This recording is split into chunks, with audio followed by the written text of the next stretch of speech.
Dios les bendiga, mis hermanos. Qué gozo volvernos a encontrar por estos medios. Son los medios que tenemos disponibles. Estamos preparados ya para ver el tema de hamarteología. Esto es un estudio profundo hasta donde logramos ver del pecado.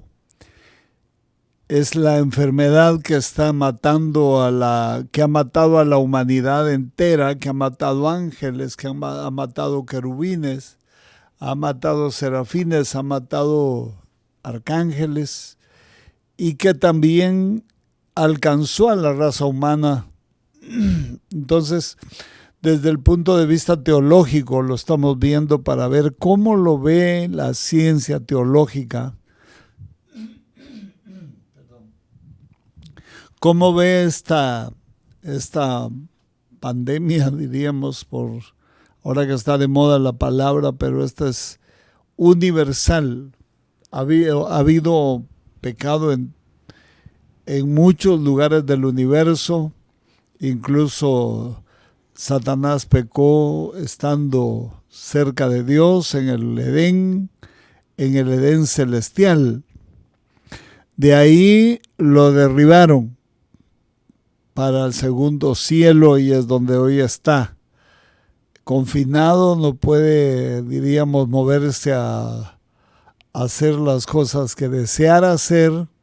Sin embargo, tiene ciertas libertades, está siendo como juzgado en libertad, bajo medidas precautorias y bajo observación también del Tribunal de Cristo para que no se le vaya la mano, porque le dijeron a Pedro: yo ya rogué para que tu fe no falte.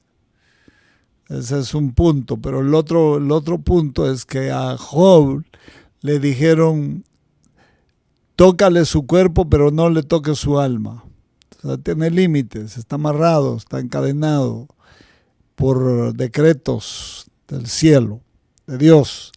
Esta es la culpa es la que vamos a ver hoy. Vamos a tratar de ver más. Hay mucha información bíblica, más textos bíblicos que otra cosa. Usted perdone, estoy un poquito molesto de la garganta, pero estoy contento.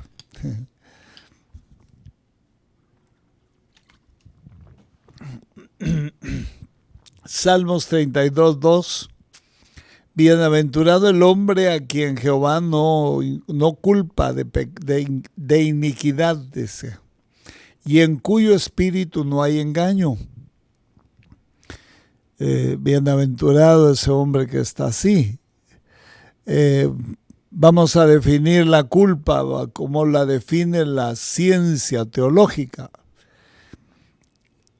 Yo tengo aquí una gráfica donde una foto o una figura, sí, una foto, donde viene como asteroides encima de un hombre y él está tratando de defenderse con un paraguas frágil de un gran asteroide que viene sobre él.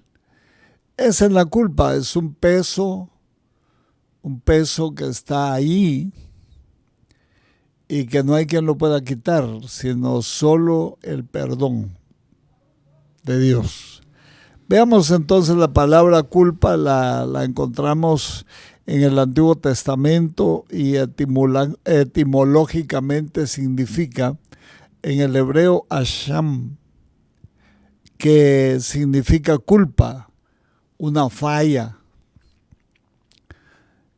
También significa ofrenda por el pecado, agravio, daño, expiación, infracción, ofrenda, y bueno, tiene varias acepciones esa palabra, pero básicamente es lo que nos interesa, es la palabra culpa. Culpa, es esa palabrita que se oye todos los días: vos tenés la culpa. yo no tengo la culpa. Esa es la palabra de batalla, la palabra que funciona todos los días en la vida de los hombres. Uno le echa la culpa al otro y el otro se la quita o se la devuelve, y es una pelota de ping-pong que está de lado a lado de la mesa del tenis de mesa. En la mayoría de los casos, Ansham se refiere a la compensación que se paga para satisfacer al damnificado, o bien la ofrenda por la culpa u ofensa.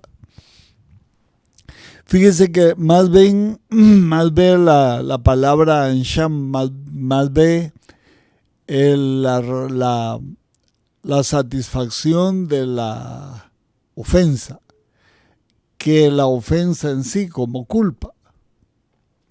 Porque la culpa, indudablemente, cuando se va a satisfacer, se va a pedir disculpas, se va a reconocer, se va a pagar el daño, entonces es cuando, diría yo, ya se llama culpa, porque ya se reconoció, ya se entendió, ya se comprendió, ya se asimiló y se va a corregir. Mientras probablemente, no sé por qué la palabra Ansham no le llama culpa todavía, sino hasta, diríamos, el cordero por la culpa que el culpable arrepentido presentaba después de pagar una compensación del daño ocasionado, porque se tenía que... En el Antiguo Testamento esta palabra era muy común, sobre todo en el tabernáculo. Iban a confesar el pecado, iban a asumir la culpa de alguna situación y tenían que pagar por esa culpa y después llevar un sacrificio. La culpa se le da, el pago por la culpa se le daba al ofendido. Era se lograba resarcir la deuda al ofendido, pero se tenía que llevar para limpieza de esa culpa, limpieza ceremonial, un cordero, un sacrificio que permitiera la limpieza de aquel que había cometido la culpa, la imputación a alguien de una determinada acción como consecuencia de su conducta, dice la Real Academia Española. En psicología, la culpa, en psicología la culpa es vista como una acción u omisión que provoca un sentimiento de responsabilidad por un daño causado. En psicología se mira más el daño que hizo en la persona que causó el daño, o a la persona que le causó el daño, pero es un daño como más psicológico que económico o penal. Es más orientado a ver las cosas del alma, la psiquis del hombre. Indudablemente, cuando uno comete un error, cuando uno comete una falta, su psiquis se queda dañada, su alma se queda dañada, su conciencia se queda cargada. Y lo mismo cuando alguien recibe el impacto de una ofensa, hasta que la asimila puede sanar. Normalmente hay personas que se quedan tan dañadas que no asimilan jamás una ofensa demasiado drástica, fuerte. No la asimilan, se quedan siempre igual. Pero la culpa es una actitud que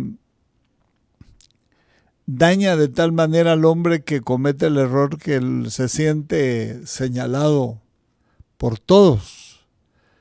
Ese es el gran problema de la culpa, que se siente señalado, se siente como acusado, pero a lo mejor ni lo están acusando, pero la conciencia lo acusa. La conciencia es la que lo acusa, la que lo hace sentir mal para que corrija su conducta. Otra definición es la que da el diccionario New Standard. Culpa es el estado del que ha desobedecido a Dios conscientemente y por tanto se halla bajo condenación divina.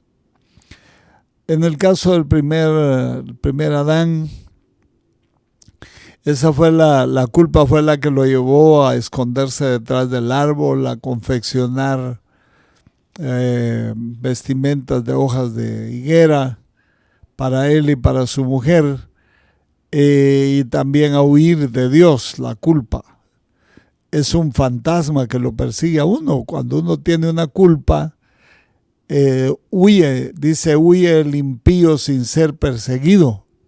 Y eso implica que uno no se siente cómodo, que uno se siente inseguro, que ni siquiera delante de la presencia de Dios se podían sentir seguros ellos. Sentían que Dios los iba a destruir. Saber qué pensaron, qué les metió la serpiente en la cabeza, que era Dios, quién era Dios, y empezaron a huir de él. De hecho, el hombre es un prófugo, es un desertor del reino de la luz.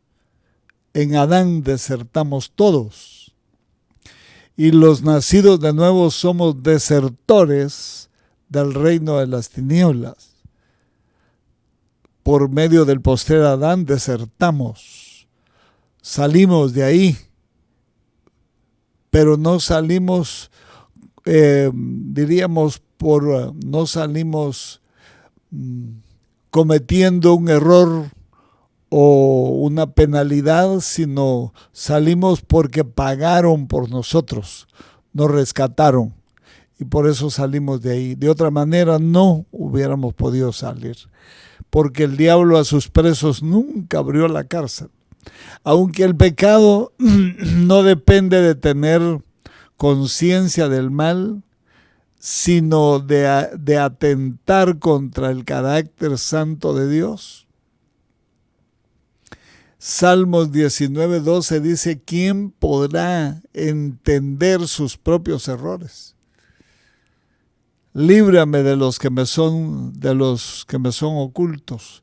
Está hablando David y dice: hay errores que yo entiendo, pero hay errores que no entiendo.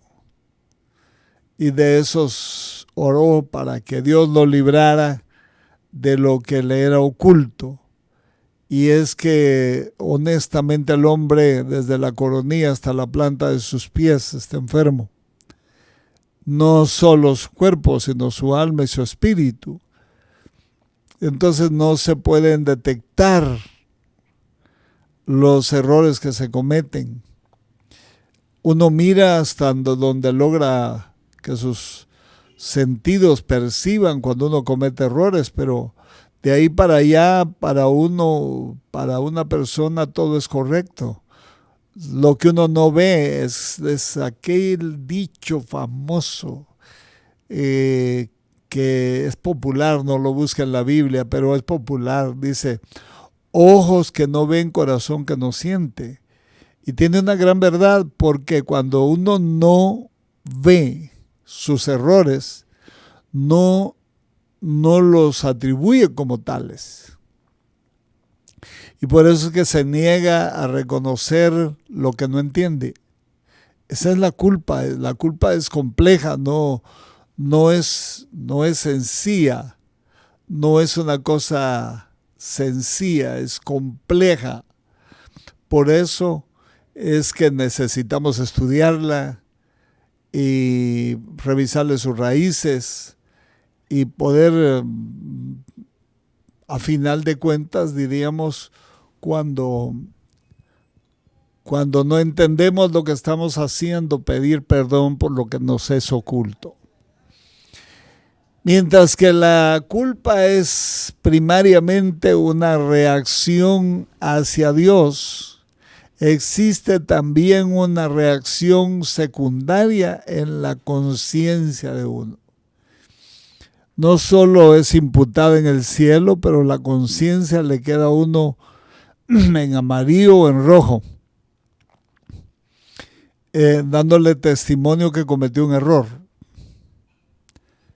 Y pues la imputación va al cielo, de eso tenemos que pagarlo, en el sentido de tenemos que trasladarlo mediante un traslado de fondos, una transferencia de nuestra cuenta pecaminosa a la cuenta pagada por Jesucristo en la cruz del Calvario.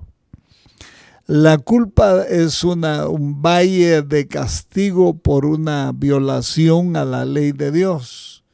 Es decir, cuando uno ha cometido culpas, aun cuando no es creyente, cuando se cometen culpas no siendo creyente o ya con mayor razón siendo creyente, pero cuando uno no es creyente uno sabe que cometió un error.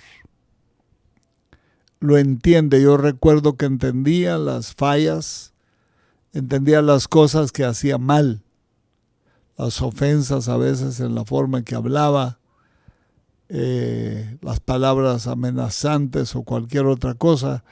Yo sabía que eso era un error. Pero cuando uno ya conoce al Señor, el mismo Espíritu le da testimonio a nuestro espíritu de que o el Espíritu Santo se contrista, deja de funcionar como debe funcionar, haciendo sus labores, y deja de hacerlas porque una acción nuestra de ese tipo hace que no digamos el entusiasmo divino, sino el plan divino se detenga. Tenemos que entender que el Espíritu Santo debe estar de fiesta. Es una obra primorosa la que está haciendo adentro, no es una obra gris, no es una obra mal hecha, es una obra primorosa la que Él está haciendo en lo profundo de nuestro ser. Por eso es que necesitamos entender bien cómo es la cosa. La reacción de la santidad de Dios contra el pecado es su ira. Pero dice la Biblia que Él es grande, tardo para la ira y grande en misericordia. Eso ha permitido que rescate gran cantidad de gente del reino de las tinieblas, porque si no tuviera un carácter de largura de ánimo, hubiera terminado con Adán y Eva en el Edén. ¿Para qué tenerlos si habían cometido un error? Abiertamente rebelados contra Dios, se habían aliado con el reino de las tinieblas, habían hecho un trato, un pacto que los desvinculó de Dios y los hizo esclavos del otro reino. El reino de Dios, su gente es libre dentro del reino, no tiene esclavos, y si se les puede llamar esclavos, se le tendría que llamar doulos, esclavos por amor. Eso no es ser esclavo, eso es estar ahí voluntariamente porque se siente cómodo, porque ama a su Señor y ama a su familia, ama a sus hermanos, ama a las personas que están en ese mismo reino. Pero en el otro lado es una esclavitud a base de cadenas especiales, como los vicios son cadenas, Las deformaciones morales son cadenas, y cuántas cosas más con que mantienen a las personas, el amor al dinero, la enfermedad y muchas formas de mantenerlos en cárceles, encadenados, que no pueden salir de ahí, no hay para dónde salir, es una ligadura de muerte, hechizos y permisos faraónicos que solo permiten ir 3 días a ofrecer sacrificios y regresar. No hay más chance de ir más lejos, pero en Cristo somos verdaderamente libres. Entonces el reino de la luz produce gente libre. Por eso las iglesias de Jesucristo no pueden ser impositivas, legalistas, que por obligatoriedad tengan que poner por obra las decisiones del pastor o del gobierno de la iglesia. Eso no es así. La iglesia del Señor es donde se forman los que son verdaderamente libres. Toda impiedad e injusticia de los hombres que detienen, miremos Romanos 1:18 completo mejor. Porque la ira de Dios se revela desde el cielo contra toda impiedad e injusticia de los hombres que detienen con injusticia la verdad. Note usted cómo se detiene la verdad con injusticia.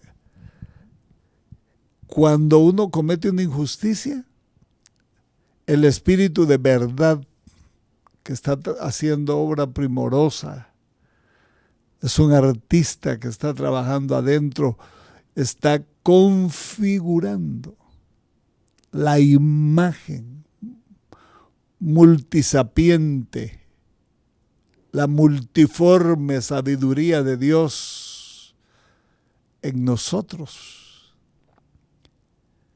Y el modelo es Jesucristo. Está formando. Entonces no puede estar triste, porque va a ser una obra inadecuada. No trabaja cuando está triste, cuando está relegado a un segundo lugar. Por eso dice la Biblia que el gozo del Señor es nuestra fortaleza, porque en medio de la alegría y el gozo es que el Espíritu Santo trabaja. No trabaja cuando nuestro estado de ánimo está gris, como que se contrista, se arrincona, porque la obra que hace es una obra sumamente grande y maravillosa. Juan, imagínese usted de venir configurados a la imagen del otro, del rey de las tinieblas, con una cara casi parecida a la de él, que nos configure a imagen y semejanza de Dios otra vez. Eso es una obra primorosa que no se puede hacer en un estado de ánimo. Un pintor, cuando está dibujando un cuadro, cuando está haciendo la expresión de su estado de ánimo, tiene mucho que ver en los colores que aplica y en los trazos que hace. Si una persona triste va a dibujar un ambiente lóbrego en su cuadro. Entonces Juan 3:36 dice: el que cree en el Hijo tiene vida eterna, pero el que rehúsa creer en el Hijo no verá la vida, sino que la ira de Dios está sobre él.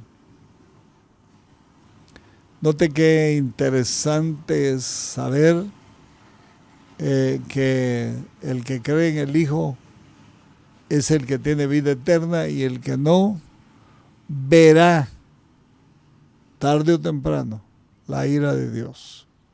Aunque le van a dar tiempos, hermano, nosotros los hombres, los seres humanos, tenemos 2000 años, pues 6000 años, pero 2000 años la iglesia de tener la oportunidad de que todos procedamos al arrepentimiento. Pero ¿cuántos habrán realmente en el cielo de los que han partido? ¿Y cuántos habrán en el infierno de los que han partido? Le puedo asegurar que son mínima la cantidad que está en el cielo en relación a los que están en el infierno. ¿Por qué? Se lo puedo haciéndole una gráfica de lo que pasó en el diluvio. 8 de la multitud de gente que había hecho subir al cielo, porque algunos piensan que unos 2, 3 habían nada más. No, esa era una multitud de gente que había hecho subir al cielo el mal olor del pecado y que había llenado el mundo de violencia, el mundo conocido de violencia y de cruces sexuales horrorosos. Por eso fue que los destruyó Dios. Pero no los destruyó sin darles una oportunidad. ¿Pero por qué no quisieron la oportunidad? Porque estaban involucrados en el proyecto que Dios estaba castigando. Lo mismo los de Sodoma, no quiso ni los futuros esposos de las hijas de Lot quisieron salir, porque estaban involucrados, eran la misma cosa con los sodomitas. Entonces, como vemos, es un número muy reducido en comparación con los que se pierden. Sin embargo, benditos, bienaventurados aquellos a quienes Jehová no inculpa de pecado, porque hubo quien pagó su deuda. Eso es maravilloso. Niveles de culpa. Veamos esos niveles. Hay niveles en esto. Desde el momento que hay distintos tipos de pecado, hay distintos niveles de castigo y niveles de culpa, porque no se puede penar lo mismo. Cuando uno oye o lee el diario, mira que hay personas a las cuales los tribunales de sentencia les dictan una pena de 100, 400 años y otros que es 4 años, 5 años, y dice uno, y a lo mejor por un homicidio, ¿verdad? Pero cuando uno empieza a ver el porqué de la diferencia de penalidades, es que el uno cometió un homicidio y el otro cometió 20. Entonces, o 10, o 5. Y por cada homicidio va una cantidad, sobre todo en la forma en que sucedió el caso. Porque cuando es con premeditación, alevosía y ventaja, tienen sus diversos, dice, robo agravado, dice.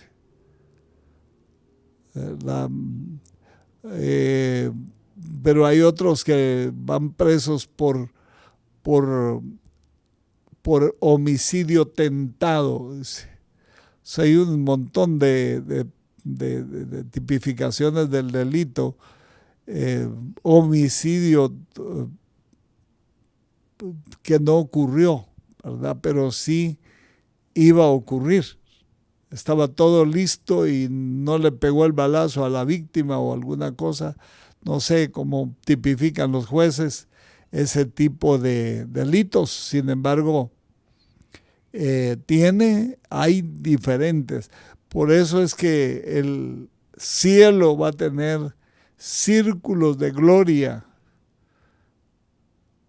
pero también el lago de fuego va a tener círculos de condenación. En cuanto más grave es el delito, más grave es la sentencia. En el caso del lago de fuego tendrá que ser más cerca al centro de mayor condenación, donde estará el anticristo, el falso profeta, la muerte, el diablo, el Abadón, todas esas personalidades que fueron como las cabezas del reino de las tinieblas, los grandes estrategas que lograron poner en tela de juicio incluso el reino de Dios cuando se atrevió. Fíjese que allá en el Edén la serpiente fue la que habló con Adán, con Eva. Pero en el monte de la tentación fue el diablo personalmente el que habló con Cristo, con Jesús. El diablo, él personalmente. No fue una serpiente, no fue cualquier persona, fue el representante legal del reino de las tinieblas. Todo me lo han dado a mí, y todo esto te daré si postrado me adorares. Note usted. Entonces, estos círculos de castigo y círculos de culpa, desde luego los niveles de culpa y niveles de castigo tienen relación, ¿verdad? Van a tener relación porque a más culpa, mayor castigo, a menos culpa, menor castigo. Lo mismo es a más fidelidad, mayor gloria, mayor acercamiento a donde estará la misma presencia de la esencia de Dios. Ahí va a recibir cada quien ese galardón de acercamiento a quien, cerca de quien buscó estar siempre durante toda su peregrinación por la tierra. Este principio es reconocido por la variedad de sacrificios requeridos en el Antiguo Testamento por las distintas clases de pecado.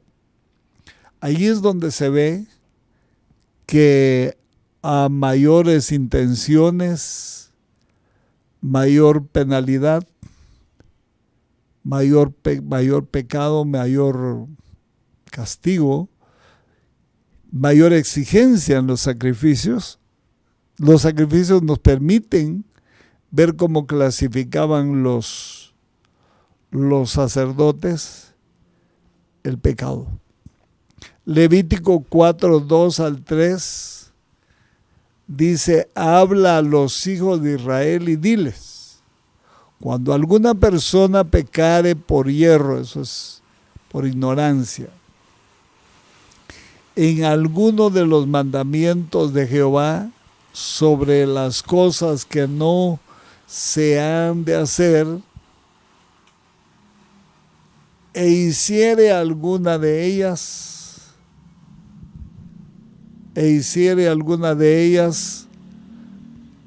si el sacerdote ungido pecare según el pecado del pueblo, ofrecerá a Jehová por su pecado que habrá cometido un becerro sin defecto para la expiación. Note que la legislación del cielo, el Estado de Derecho del cielo, en el Estado de Derecho del cielo no hay grandes ni pequeños.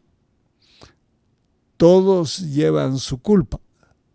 Por eso es que el sumo sacerdote o los sacerdotes ungidos tenían que sacrificar cuando cometían un error. Lo tenían que hacer, no tenían exoneración ni blindaje alguno por su por su delito, solo por ser oficiales del tabernáculo. No tenían ningún tipo de blindaje, tenían que ofrecer los sacrificios como cualquiera. Algo así dice la legislación del Estado de Derecho de Estados Unidos.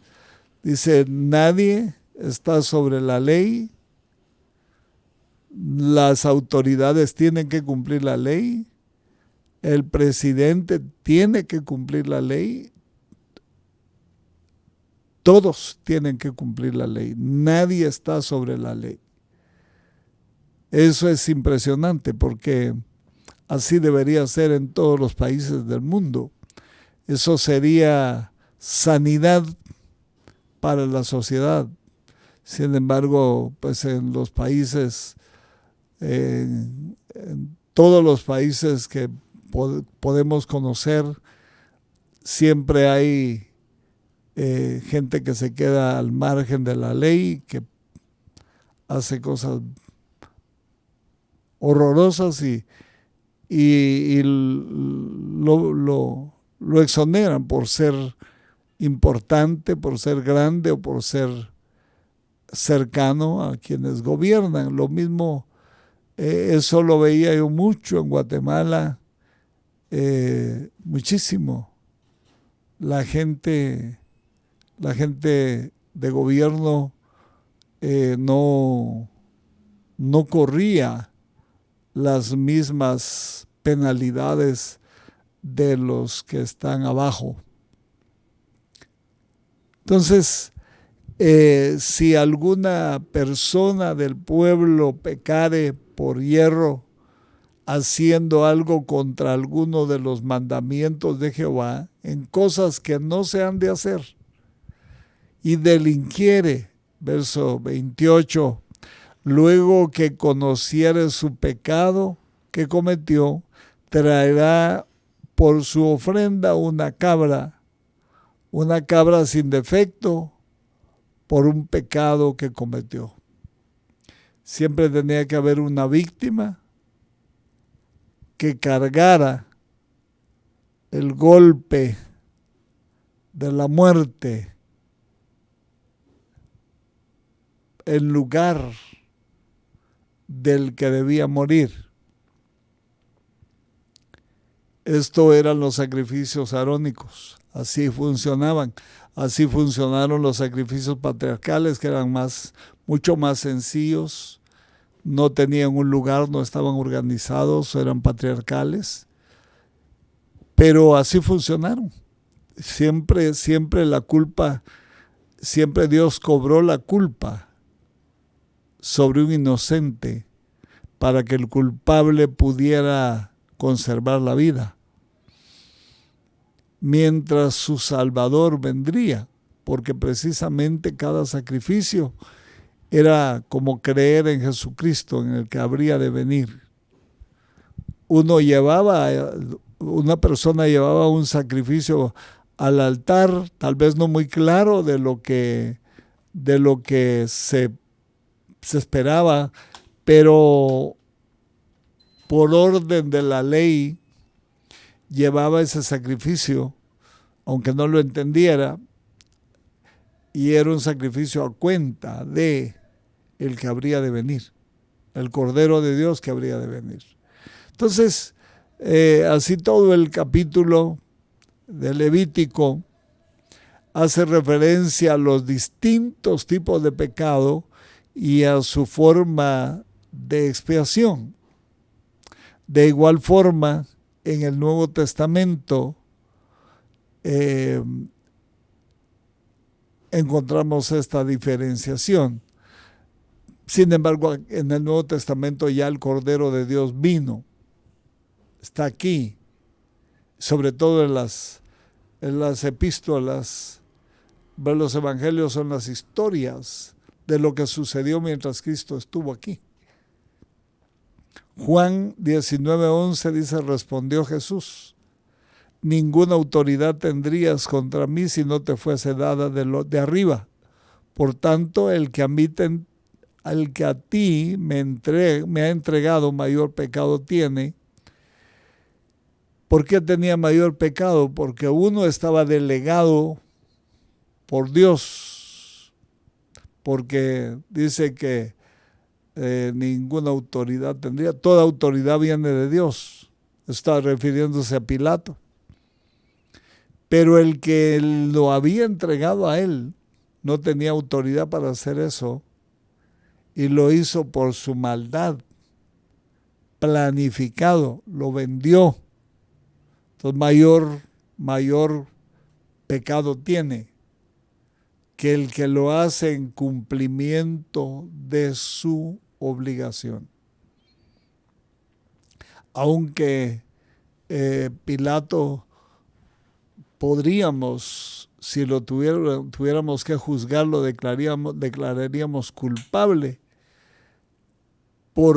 porque sabía que era inocente y por temor a perder los privilegios y el aprecio de las multitudes y el respeto de la argolla de oro de Israel, lo entregó a muerte, culpable. Romanos 2:6, el cual pagará a cada uno conforme a su obra. Note usted, nadie se va a escapar, nadie se va a escapar de recibir su recompensa por haber sido un hombre justo, una mujer justa, y haber adornado su vida de frutos del Espíritu que honran a Dios. Pero tampoco se va a escapar nadie de los que hicieron lo malo con toda la dedicación, con todo el deseo de su corazón, hasta lo peor de las cosas. Tendrán que pagar el precio de sus obras a más del pecado original. Note, es interesante que el pecado original tiene un precio, pero los agravantes tienen precio también. Son los pecados cometidos después del pecado original, después de nacer en pecado, nacer condenado a muerte. De ahí para acá, todo lo que hicimos recibirá su justa recompensa. Hebreos 10, 28 al 29, por supuesto, los que se cobijaron bajo el Cordero ya fueron juzgados. El juicio de la ira de Dios cayó sobre él y él cargó en él nuestros pecados para que no fuésemos juzgados como los otros que no tienen esperanza. Hebreos 10, 28 y 29 dice: el que viola la ley de Moisés por el testimonio de 2 o más testigos muere irremisiblemente.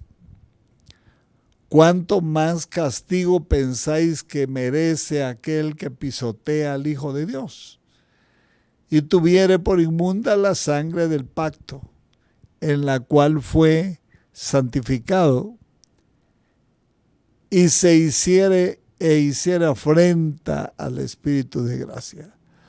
Es delicado volverse uno atrás después de haber estado en la gracia de Dios, porque cuando entró,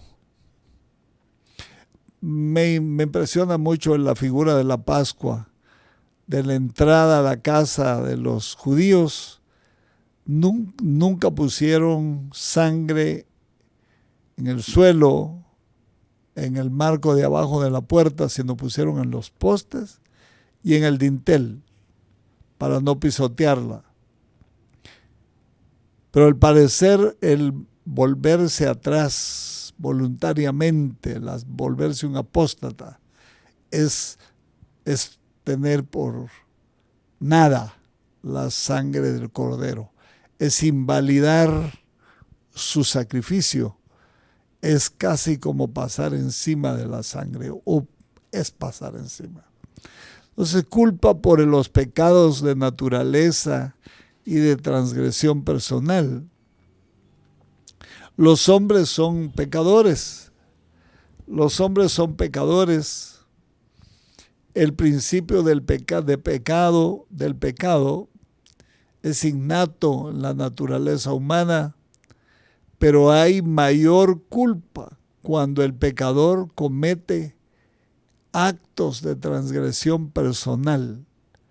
Es decir, sabiendo la ley, sabiendo las reglas del juego, comete pecados mayores. Es decir, comete más pecados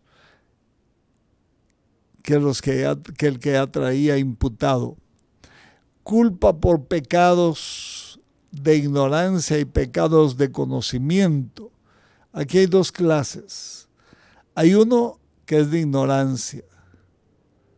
Hay gente que ignoraba alguna cosa y violentó los principios porque no sabía que se estaban violentando, y otros que sabían y sabiéndolo lo hicieron. Anteriormente hemos estudiado estos tipos de pecado, pero de acuerdo a Lucas 10, 13 al 14, los pecados contra el conocimiento llevan mayor culpa. Ahí se acuerda que el tema es la culpa. Lucas 10, 13 al 14, ay de ti Corazín, ay de ti Betsaida, son dos ciudades que están a la orilla del mar de Galilea, que si en Tiro y en Sidón, que también están ahí, se hubieran hecho los milagros que se han hecho en vosotras, tiempo ha que sentadas en silicio y ceniza se hubieran arrepentido. Entonces, miraba Dios que estas ciudades vamos a ver, hay de ti Betsaida y Corazín. Estas ciudades de Corazín y Betsaida, ahí se habían hecho muchos milagros. Habían visto, habían contemplado, habían recibido los beneficios del ministerio del Señor, el regalo del cielo, lo habían recibido ellos viéndolo y también siendo beneficiados con esas obras milagrosas. Sin embargo, no se arrepintieron. Pero dice, Tiro y Sidón eran más sensibles en su carácter como ciudad. Si se hubieran hecho en Tiro y en Sidón estos milagros, se hubieran arrepentido en saco y silicio, en silicio y ceniza, que eran la forma de dolor, de arrepentimiento de los judíos. Entonces, hay hay corazones más duros y hay corazones más sensibles. Quiera Dios que tengamos un corazón sensible, un corazón de carne y no un corazón de piedra, porque si no nos va a pasar las de Corazín y Betsaida. Aunque veamos milagros, prodigios, maravillas grandísimas, no vamos a arrepentirnos. Por tanto, en el juicio será más tolerable el castigo para Tiro y Sidón que para vosotros. ¿Por qué? Porque Tiro y Sidón no habían visto nada. Pero Betsaida y Corazín sí. Y a pesar de haber visto y haber oído la palabra, seguían rebeldes a la visión celestial. Qué terrible. Es mucha gente hoy que estaba en las iglesias hasta con privilegios de honra y de honor. No todos, algunos tienen razones, pero hay una gran cantidad de gente que aprovechó la pandemia para escapar de de su congregación, de su servicio a Dios, y tiene por más riesgosa la casa de Dios que la playa y los lugares de perdición. Incluso podrían ir a lugares ya pensando en que están fuera del evangelio, podrían ir a cualquier lugar. Al mundo, pues, al mundo. Yo no estoy diciendo ir a un lugar horroroso, pero ir al mundo. A vivir una vida sin aquel temor reverente con que se vivió antes. Hay que tener mucho cuidado porque esa es la semilla de la apostasía. Pueda que de repente Dios le dé a alguien que está en ese estado espíritu de arrepentimiento y regrese.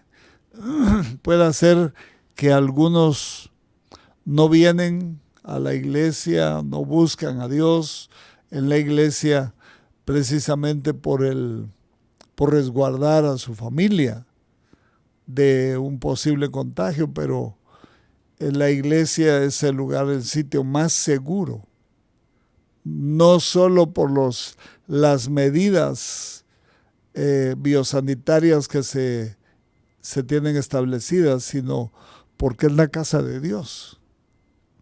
Aquí no se muere nadie porque la muerte se lo quiere llevar. Aquí es estimada a los ojos de Jehová la muerte de sus santos. Veamos un poco más la culpa por pecados de flaqueza y pecados de soberbia. Note esas clases de pecado como que no las habíamos visto nunca. Veamos Salmos 19:13, dice: preserva también a tu siervo de las soberbias, que no se enseñoreen de mí, entonces seré íntegro y estaré limpio de gran rebelión. Qué horrible es la soberbia. Cuando se ensoberbece una persona porque está en un lugar grande, de veras que odioso se hace uno. Aunque sea un siervo de Dios, se hace odioso. No solo a la gente, sino también a Dios. Cuando uno se llena de soberbia, aún por un puesto en la obra del Señor. Entonces, dice que no se enseñoreen de mí, entonces seré íntegro y estaré limpio de gran rebelión. Quiere decir que el salmista estaba viendo un riesgo tremendo, estaba teniendo el riesgo de la soberbia por su posición de rey. Y le estaba pidiendo que lo libraran de esa soberbia para ser limpio de rebelión, porque la soberbia precede a la rebelión. Una persona soberbia es la que solo ve sus intereses, se pasa sobre cualquiera, la gente, las personas, la congregación o lo que sea, es como la tarima donde camina. Eso es un soberbio, capaz de dañar a cualquiera sin que le dé el menor arrepentimiento. Y en contraste, Pedro ilustra un pecado de flaqueza. Mateo 26:35, Pedro le dijo: aunque me sea necesario morir contigo, no te negaré. Y todos los discípulos dijeron lo mismo. Sí, esto es pura flaqueza, es falta es cuando uno no conoce sus límites. cuando uno no sabe capaz de qué es, por eso uno promete esto y el otro, pero la realidad no es esa. La realidad es que uno puede fácilmente correrse de una promesa. Cuando uno se corre de una promesa, pues violentó su promesa, ¿verdad? Aquí Pedro dice, si me es necesario morir por ti, pues aquí voy. Curiosamente sí le tocó, muchos años después, cuando lo entendió. Entonces tuvo que ir como un cordero de sacrificio, callado. Al parecer, según la tradición, pidió el último. Le dieron oportunidad de pedir su último deseo. Él y su esposa pidieron que por favor no se les diera la honra de morir crucificados como murió su Señor, sino que se les diera la honra de morir de cabeza, crucificados para abajo. Esa pareja logró cumplir, es decir, sobre todo Pedro, que lo había prometido, no lo sufrió cuando era un joven, cuando no entendía lo que hablaba. Lo vino a cumplir, no porque él lo quisiera cumplir tampoco, sino porque él mismo pronunció esas palabras y se las concedieron. Morir de una manera tan, diríamos, tan honrosa por su Señor, que solo en el cielo se puede cuantificar el precio de una decisión de esta naturaleza. Esto no se puede conocer en la tierra, no se conoce. Aquí salió huyendo. Pedro estaba determinado a ser fiel. Aun si todos los otros negaban al Señor, pero encontró que no tenía la fortaleza como pensaba que tenía. A veces encontré a muchos hermanos en los tiempos de las campañas de un evangelista muy conocido del Caribe, que su rema era el ayuno. Era un hombre de Dios, era un hombre terrible. En el evangelismo fue, diría yo, protagonista de mucho de lo que existe hoy en las naciones. Pero él enseñaba, decía que el que no oraba una hora diaria, que no era cristiano, entonces y llamaba a hacer pactos con Dios de oración. Y yo pude encontrar a muchos hermanos bien afligidos porque habían prometido orar 1 o 2 horas diarias. Y cuando se enfrentaron a su realidad, a su capacidad real, no lo pudieron cumplir. Entonces estaban muy atribulados, con gran deuda en el reino de Dios. Pero ya la Biblia lo dice, que cuando se acerca uno, es mejor acercarse para oír que para ofrecer el sacrificio de los necios. Y a veces uno ofrece lo que no va a cumplir.